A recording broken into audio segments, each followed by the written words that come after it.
Hi வாங்க. இன்றைக்கி காணி குக் சேனலில் நம்ம வந்து மீன் குழம்பு வைக்கலாம். மீன் குழம்பு எப்படி வைக்கிறது அப்படிங்கிறத இப்போ நம்ம பார்க்கலாம். அது ரொம்ப டேஸ்ட்டாக, ரொம்ப டேஸ்டியாக, ரொம்ப வாசனையாக, ரொம்ப சீக்கிரமாக எப்படி வைக்கிறது அப்படிங்கிறத இப்போ நம்ம பார்க்கலாம். வாங்க கிச்சனுக்கு போகலாம். அதுக்கு முந்தி என்னோடய சேனலை சப்ஸ்கிரைப் பண்ணிவிட்டு ஒரு லைக் ஒன்று பண்ணிடுங்க. பிடிச்சிருந்தா ஷேர் பண்ணுங்கள், லைக் பண்ணுங்கள், கமெண்ட் பண்ணுங்கள். இப்போ வந்து நான் மீன் வாங்கி இது கட்லா மீன் குழம்பு தான் இப்போ வைக்க போகிறேன். மீன் வாங்கி நல்லா கழுவிட்டு அதை கொஞ்சம் கடைசி லாஸ்ட்டாக கழுவினதுக்கப்புறம் கொஞ்சம் உப்பு போட்டு தண்ணி ஊற்றி வச்சுருங்க. அந்த உப்பு உரிசி அந்த மீன் துண்டுக்கெல்லாம் கொஞ்சம் அப்சர்வ் பண்ணிக்கிச்சுன்னா ரொம்ப டேஸ்டியாக இருக்கும் மீன். அதுக்காக போட்டு சொல்கிறேன். போட்டுட்டு ஒரு எண்ணெய் விட்டுக்கோங்க. ஆயில் விட்டுட்டு ஒரு பாத்திரத்தில் அதில் நம்ம குழம்பு செய்ய போகிற பாத்திரத்தில் ஆயில் விட்டுட்டு உங்களுக்கு தேவையான அளவுக்கு விட்டுக்கலாம். நம்ம தாராளமாகவும் விடலாம், நம்ம கொஞ்சமாகவும் விடலாம். 1 ஸ்பூன் ஜீரகம், 1/2 ஸ்பூன் வெந்தயம்.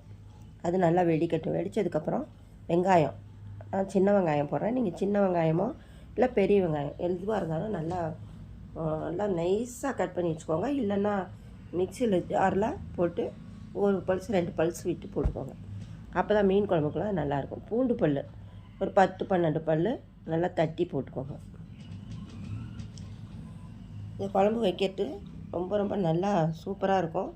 நீங்கள் செஞ்சு பாருங்கள். செஞ்சு பார்த்துட்டு அப்புறமா சொல்லுவீங்க. இப்போ வந்து ஒரு பச்சை மிளகாய், கருவேப்பிலை வந்து நல்லா ஃப்ரெஷ்ஷாக இருந்தால் கொஞ்சம் கருவேப்பிலை போட்டுக்கோங்க.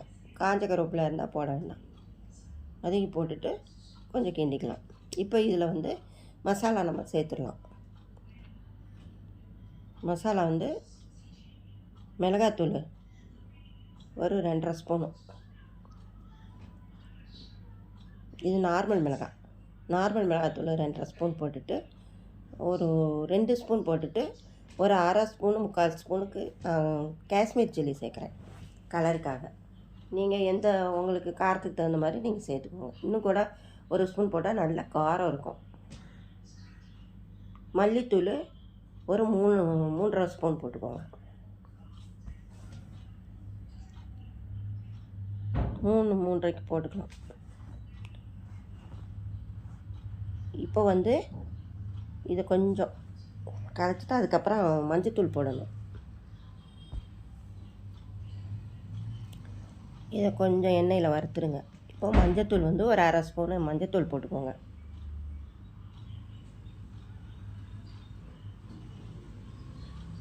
நம்ம வந்து இதை நல்லா வறுத்து இதை எண்ணெயில் கொஞ்சம் அந்த மசாலா வாசனை போகிற வரைக்கும், கொஞ்சம் பச்சை வாசனை போகிற வரைக்கும் கொஞ்சம் அந்த எண்ணெயில் கிண்டிட்டு அதுக்கப்புறம் தக்காளி, நான் 2 தக்காளி நல்லா மிக்சியில் போட்டு பியூரி பண்ணி வச்சுருக்கேன், அதை போடுறேன்.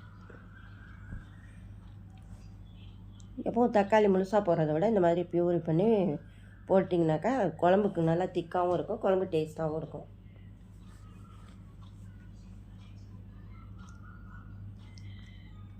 இது கொஞ்சம் நல்லா வற்றணும். அந்த தக்காளியில் இருக்க அந்த நீர் இதெல்லாம் வற்றி கொஞ்சம் திக்காக வந்ததுக்கப்புறம் தான் நம்ம புளி கரைச்சி விடணும். புளி வந்து நல்லா ஒரு பெரிய எலுமிச்சம்பழம் அளவுக்கு புளி ஊற வச்சுருக்கேன். அதை நான் கரைச்சி விடுறேன். ஏன்னா நமக்கு வந்து புளி வந்து கொஞ்சம் கூட தான் விடணும். நம்ம புளி மீன் குழம்புக்கெலாம் நாங்கள்லாம் மீன் ஆனான்னு சொல்லுவோம். மீன் சால்னா, மீன் ஆனம் அந்த மாதிரி தான் சொல்லுவாங்க. நாங்கள் தமிழில் உள்ளவங்கள்லாம், நாங்கள் தமிழர்லாம் மீன் ஆனோன்னு தான் சொல்லுவோம். எல்லாத்தையுமே குழம்புன்னு சொல்ல மாட்டோம், ஆனம் தான் சொல்லுவோம். இப்போ இது வந்து நல்லா கொதிக்கணும்.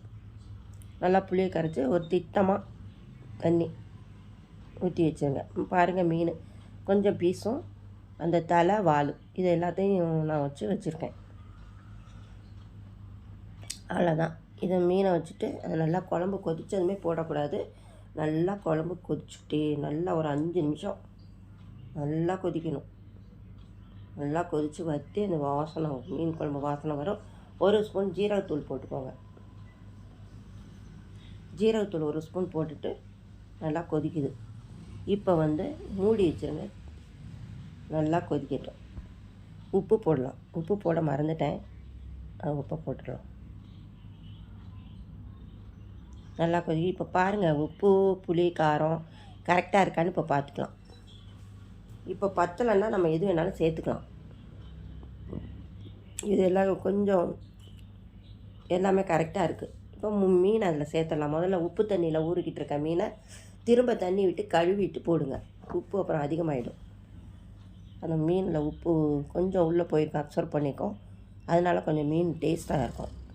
இப்போ அது மீனை போட்டுருங்க. மீன் போட்டதுக்கப்புறம் குழம்பு அந்த மீன் மேலே தெரியணும். அதுதான் அளவு மீன் குழம்புக்கு. தண்ணி நம்ம பாட்டுக்கு ஓவராக தண்ணி வைக்கக்கூடாது. இந்த மாதிரி வச்சா மீன் கரெக்டாக வேகிறதுக்கும் அதுக்கும் சரியாக இருக்கும்.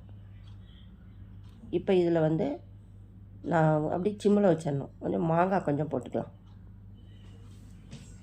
முதல்ல மாங்காய் போட்டிருக்கணும். நான் மாங்காவை மறந்துட்டேன், அதனால் இப்போ போடுறேன். மீன் போடுறதுக்கு முந்தையே மாங்காயை போட்டுட்டு கொஞ்சம் வெந்ததுக்கப்புறம் மீனை போட்டு 2 நிமிஷம் சிம்மில் வச்சு எடுப்பேன். பட் ஆனால் மாங்காய் மறந்துட்டேன், அதனால் இப்போ போடுறேன். நான் போட்டு நல்லா கொதிக்கிட்டு பாருங்கள், மீன்லாம் வெந்துருச்சு. இந்த பீஸ் பாருங்கள் மேலே வந்துருச்சு. மீன் நல்லாவே வெந்துருச்சு. இப்போ நல்லா கொதிக்குது. தேங்காய் நாங்கள்லாம் தேங்காய் கொஞ்சம் விடுவோம். மீன் குழம்புக்கு தேங்காய் இல்லாமல் வைக்கிற குழம்பும் இருக்குது. ஆனால் தேங்காய் விட்டு வச்சா ரொம்ப சூப்பராக இருக்கும். ரொம்ப ரொம்ப நல்லாயிருக்கும். தேங்காய் விட்டாச்சு. தேங்காய் விட்டுட்டு அதை அப்படியே சிம்மில் வச்சு மூடி வச்சிடணும்.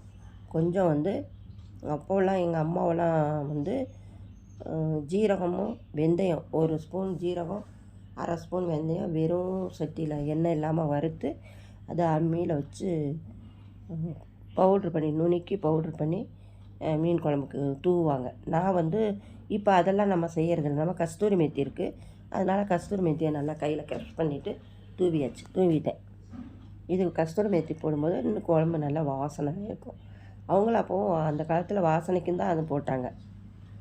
நம்மளாம் அது தேவையில்லை. நமக்கு கஸ்தூரி மெத்தி இருக்குது, நம்ம அதை போட்டுக்கலாம். பாருங்கள், கொஞ்சம் தண்ணியாக இருக்கிற மாதிரி இருக்குது. ஆனால் குழம்பு வெந்ததுக்கப்புறம் நல்லாயிருக்கும். ஆறுனதுக்கப்புறம் நல்லா திக்னஸ் வந்துடும். பாருங்க, அவ்வளோதான். இது சிம்மில் கொஞ்சம் ஒரு 2 நிமிஷம் 3 நிமிஷம் வச்சுட்டு நம்ம எடுத்துட வேண்டியதுதான். மீன் குழம்பு ரெடி. அடுத்து இது வரைக்கும் என்னோடய சேனலை நீங்கள் வாட்ச் பண்ண எல்லாருக்குமே நான் நன்றி சொல்லிக்கிறேன். அடுத்த வீடியோவில் நம்ம பார்க்கலாம். இதுக்கு சப்ஸ்கிரைப் பண்ணிவிட்டு அப்படியே லைக் ஒன்று போட்டுங்க, ஷேர் பண்ணுங்கள், கமெண்ட் பண்ணுங்கள்.